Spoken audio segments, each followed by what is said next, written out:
বিরতির পর স্বাগত। একদিকে চলছে পাকিস্তানের নির্বাচন, আর সেই নির্বাচনের মধ্যে জঙ্গি হামলা জানা যায় নির্বাচনের প্রাক মুহূর্তেই।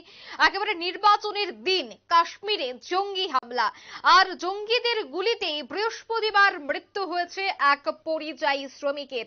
শ্রীনগরের শহীদগঞ্জে নিজেই শ্রমিককে লক্ষ্য করে গুলি ছোড়ে জঙ্গিরা। একদিকে পাকিস্তানের নির্বাচন, অন্যদিকে সেই নির্বাচনের দিনে অস্থিরতার পরিবেশ। কাশ্মীরে জঙ্গিদের হামলা, সেখানেই নিহত হয়েছে এক পরিযায়ী শ্রমিক। সেই বিষয় নিয়ে আমি বিস্তারিত জানবো। টেলিফোন লাইনে রয়েছে নিউজ ভ্যানগার্ড প্রতিনিধি শেখ মনিরুল। মনিরুল, দেশেই রয়েছে সামনে লোকসভা ভোট এবং অন্যদিকে পাকিস্তানে চলছে নির্বাচন, তারই মাঝে কাশ্মীরের জঙ্গিদের হামলা, কি বলবে? দেখো, কাশ্মীরে জঙ্গিরা ফের গুলি চালালো। বহুদিন কাশ্মীরে কিন্তু মোটামুটি একটা শান্ত পরিস্থিতি ছিল। সেনাবাহিনীর সঙ্গে জঙ্গিদের গুলির বিনিময়ে এটা কাশ্মীরের প্রত্যেক দিনের ঘটনা। সেই ঘটনার সঙ্গে সাধারণ মানুষকে গুলি করার বিষয়টাতে জঙ্গিরা লিপ্ত। কিছুদিন যাবৎ তারা বিরত ছিল, কিন্তু আজকেই গতকালই দেখা গিয়েছে কাশ্মীরে এক পরিযায়ী শ্রমিককে, পাঞ্জাব থেকে আসা এক পরিযায়ী শ্রমিককে তারা গুলি করে এবং গুলির পরে তিনি গুরুতর আহত হয় এবং আহত হয়ে তাকে শ্রীনগর হাসপাতালে ভর্তি করা হয়। আজকে সকালে ওই কাশ্মীরে কাজে যাওয়া পরিযায়ী শ্রমিক পাঞ্জাবের, তাকে আজকে মৃত বলে ঘোষণা করেন হাসপাতাল কর্তৃপক্ষ। অর্থাৎ বহুদিন পরে আবারও আজকে কাশ্মীরে কিন্তু এক পরিযায়ী শ্রমিকের মৃত্যু হলো জঙ্গিদের ছোড়া গুলিতে। আমরা এর আগেও দেখেছিলাম, এর আগের বছরে বেশ কয়েকটা বাঙালি শ্রমিককে কাশ্মীরে কিন্তু কাশ্মীরে গুলি করে প্রাণে মেরে ফেলেছিলেন জঙ্গিরা।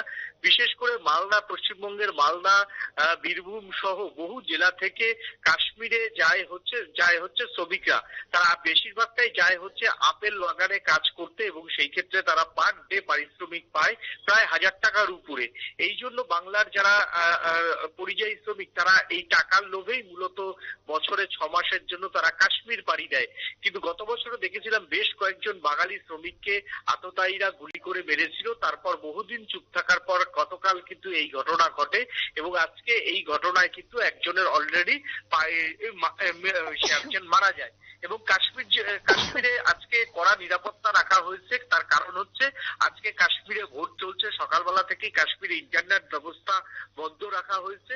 আর কাশ্মীরের কাশ্মীর থেকেই পুরোপুরি পাকিস্তানের ভোটের দিকে কিন্তু কড়া নজর রাখছে ভারতীয় সেনাবাহিনীর কর্তারা। সেই দেশের কোনো কুপ্রভাব যাতে শ্রীনগরের উপর এসে না পড়ে বা কাশ্মীরের উপর এসে না পড়ে, তার থেকে গত 2-3 দিন ধরেই কিন্তু সতর্ক করা হয়েছিল সেনাবাহিনীকে।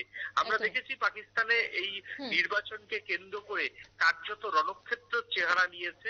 কোথাও 10 জন পুলিশ কর্মী। নীল, আমি তোমাকে থামাচ্ছি, এই মুহূর্তে একটা বিরতি নিয়ে নিচ্ছি আমরা। শ্রীনগরে এবং এই ঘটনা রীতিমতো কাশ্মীরে জঙ্গি হামলা, যাকে কেন্দ্র করে স্বাভাবিকভাবেই বিপর্যস্ত সাধারণ জীবনযাপন। নিয়ে নিচ্ছি ছোট একটি বিজ্ঞাপন বিরতির সঙ্গে থাকুন।